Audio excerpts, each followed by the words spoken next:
This is the Stories from the Field podcast, a Delaware Farm Bureau production, sharing real stories from local farmers while educating the public on the agriculture industry.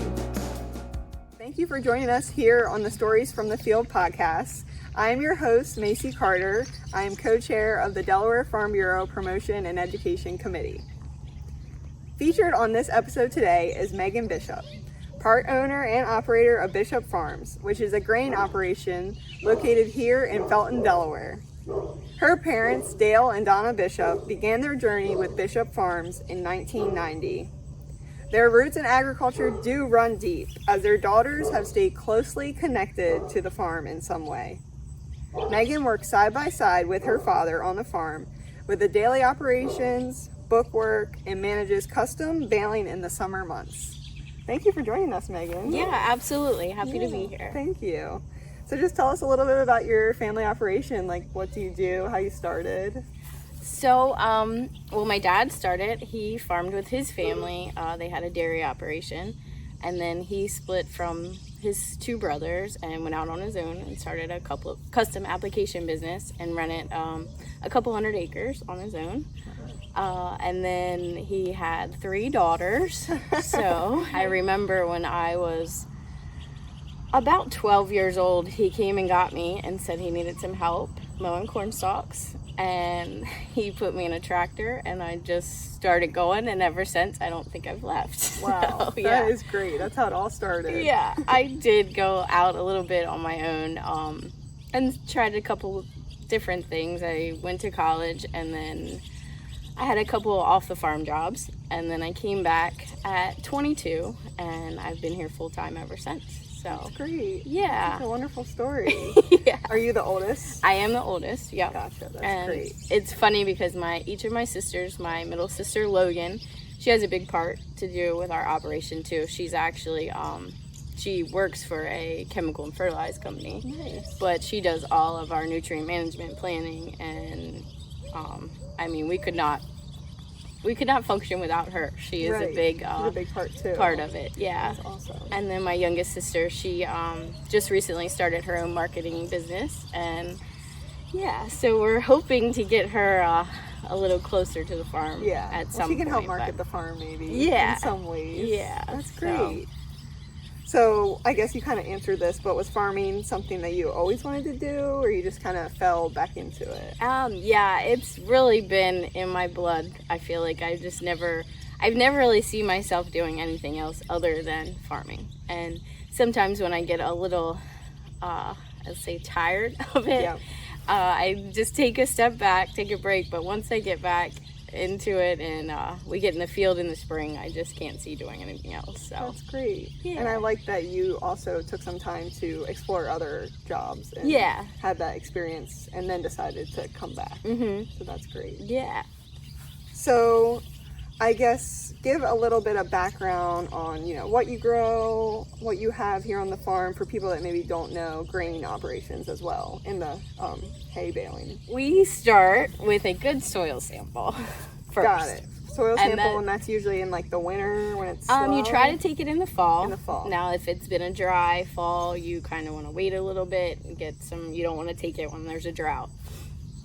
So we start with the soil sample, and then we get those tests back, and usually apply lime to quite a bit of acreage, and then we'll go in and start which we're trying not to work as many acres, so like minimum tillage. Yep. And then we'll start with the planting process, and that kind of goes until mid-May or so, and then usually we'll have wheat and barley that'll be ready to harvest at that time. Right.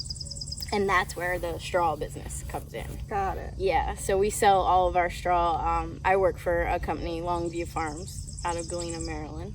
And they sell all their straw to mushroom farms in Pennsylvania. That is a big market. Yeah. So we do that. That's in the summertime usually.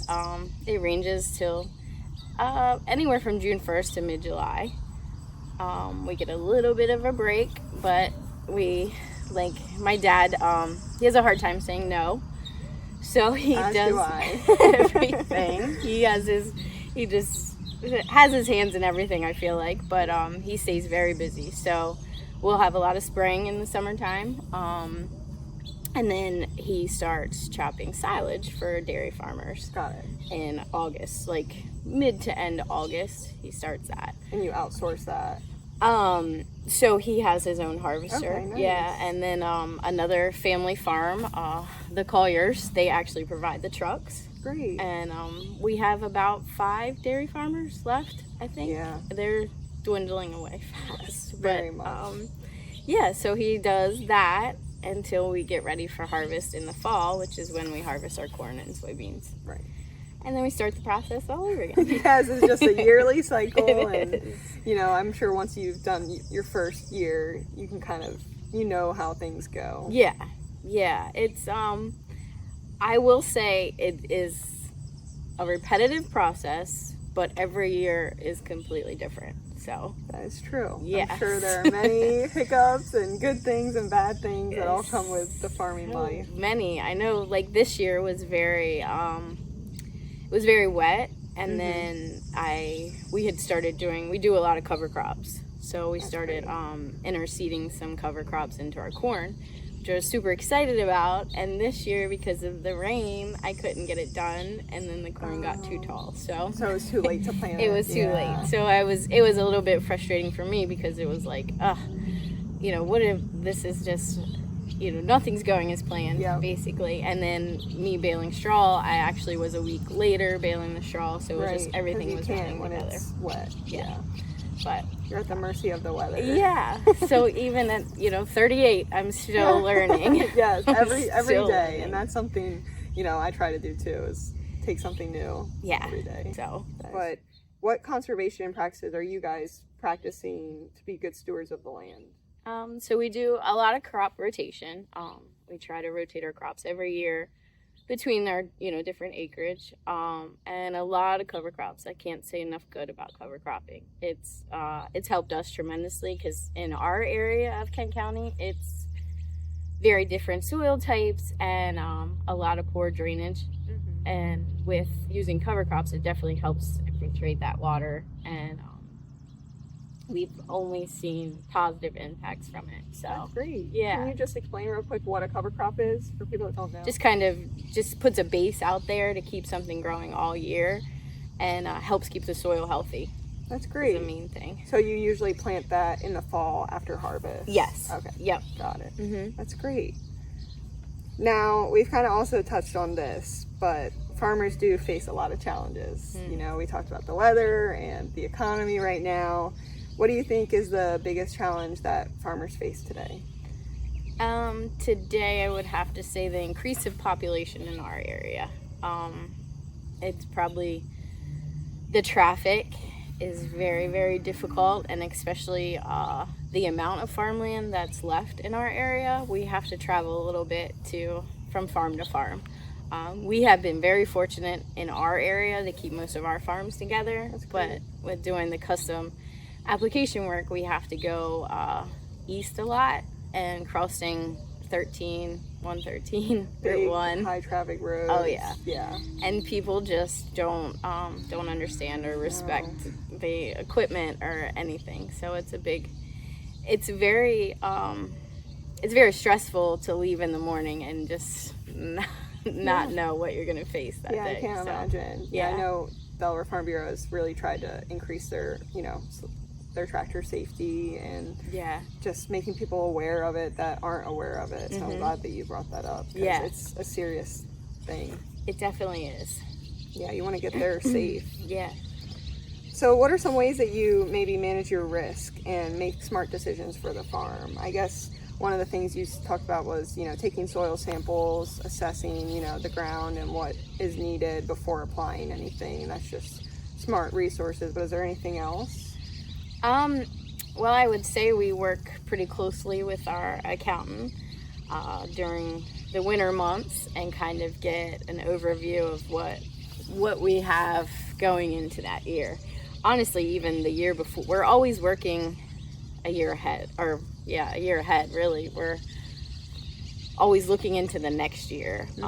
So we do a lot of that, and then I would say working closely with your nutrient management consultant, because you just need, there's no sense in over applying, especially with the price of inputs right now. Right. So we really work closely with them, having field scouts, agronomists and such. So that's great. Yeah, you definitely have to rely on a lot of people when you're farming. So many people. I had someone tell me the other day, they're like, why would you be stressed? You could get in your tractor and just be by yourself. You don't have to work with the public. And I was like, that's probably one of the biggest misconceptions I've ever heard. Right. Because if I could get in my tractor and not talk to a single soul all day, that would be pretty relaxing. Right. But that is not the case at all. You guys are constantly in communications with, like you said, all the people that help make the farm run. And there's a lot more that goes into it than just planting and harvesting. For sure, yeah. What role does precision agriculture play in your operation? So it's a really big role right now. We actually started about 3 years ago completely on my operations, the system John Deere offers. Yeah, that's great. And it's been amazing. We put boundary lines around all our fields and put everything into the system. It can show us, what our productivity throughout the day is. So if I send, someone out to go work a field, I can get on the program and look and see how much he has left. So it'll say he has about 30 acres left and the amount of time it's going to take him to do it, and if he's got enough fuel, so I know if I need to take fuel out to him. Or that's amazing. It's so awesome. I can't say enough good about it, really. Yeah, and it just helps you to be more efficient. Saving time is saving money. Absolutely. So that's great. Yeah. And you've definitely noticed a difference since. Yeah. We've actually did, so also we've been working with a company doing different sustainability reports. And we take the information we get off there, our fuel usage and everything, and it actually shows how sustainable we've been that year.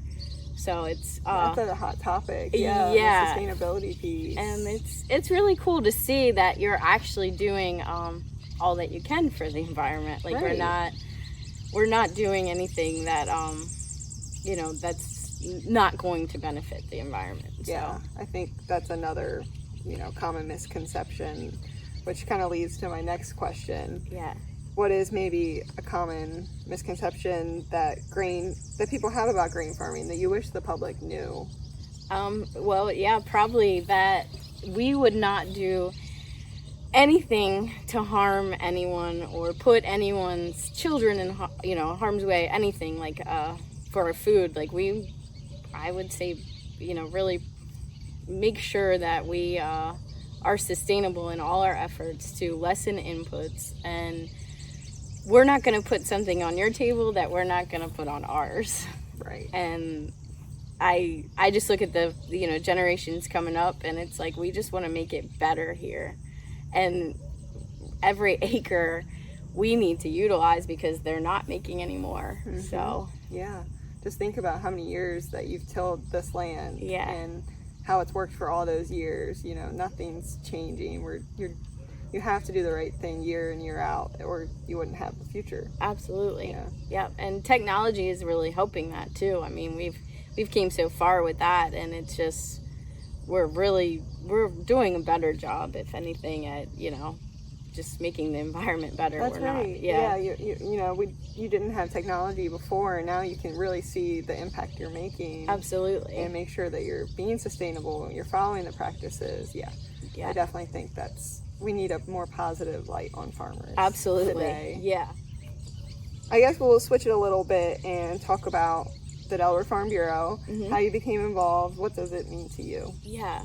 So my mom and dad both have always been members. I mean, I don't have an exact date, but I would like to say their whole life, really. And it's had a large impact on them just being advocates for agriculture. I will say my dad doesn't like a huge spotlight on him, which I think, previous generations didn't. Yeah. But he's utilized it in all the ways he can, and they've always been there to support, for sure. I joined, and I've seen a huge impact just in the resources they provide has been really nice. And then just having that advocate there is just knowing someone's there, Right. and someone you can turn to or ask questions to, and I feel like they've really been that for us. So I think it feels probably great to be a part of something bigger too. Absolutely. And know that, by being a member, you're helping the next generation, and you're making sure that, there are farms like yours in the future. Yeah. So that's great. Definitely. But what is your drive? Like, what keeps you and your family coming back year after year to do this job despite the challenges? Wow, that's a good question, because sometimes the drive, it's hard to find. I will say that in the last few years, just farming has been difficult, especially in our area. Like I said, though, when spring hits, it's like the spring smells, the smell of the soil, everything. It gives that drive. It's got to be something that you're passionate about.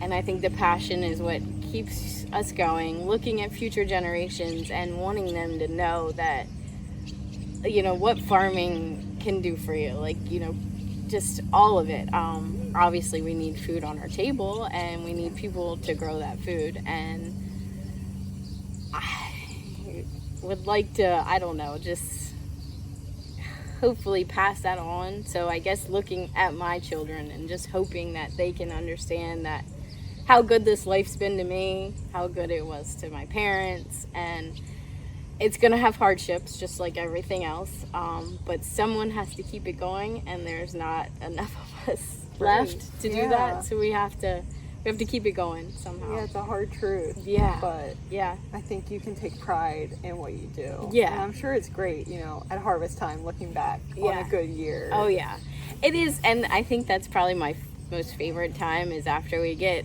harvest done. And like I said, we're a family operation, so it's all of us. It's my sisters are here, their families, their children, and we all come together. My dad, he'll get a little emotional, like, wow, we just did all of that, we did it together, we're safe, we have so many blessings, and then it makes it worth it, so we're ready for a refresh, you know. So and then you start all over again in the spring. Do it all again. Year after year. We always say, as long as we just make enough, we can do it again next year. It'll be fine. So that's great. Yeah. No, I really enjoy coming out here. Thank you for having us. Absolutely. Megan. You're welcome back here anytime. And I welcome anyone that wants to come out and just see what it's like. I feel like that needs to be said more. Right. I know it's hard to open it up to the public, but they have to understand what we go through every day. Yeah, and we're hoping with this podcast that we can really highlight to the public what farmers do day in and day out, the hard work that they do, and highlight that they are here for you, and they're the ones putting food on your table. So it's so important that we educate. Yeah, absolutely. Educate well. Yeah. Well, thank you so much, Megan. You're welcome. Thank you.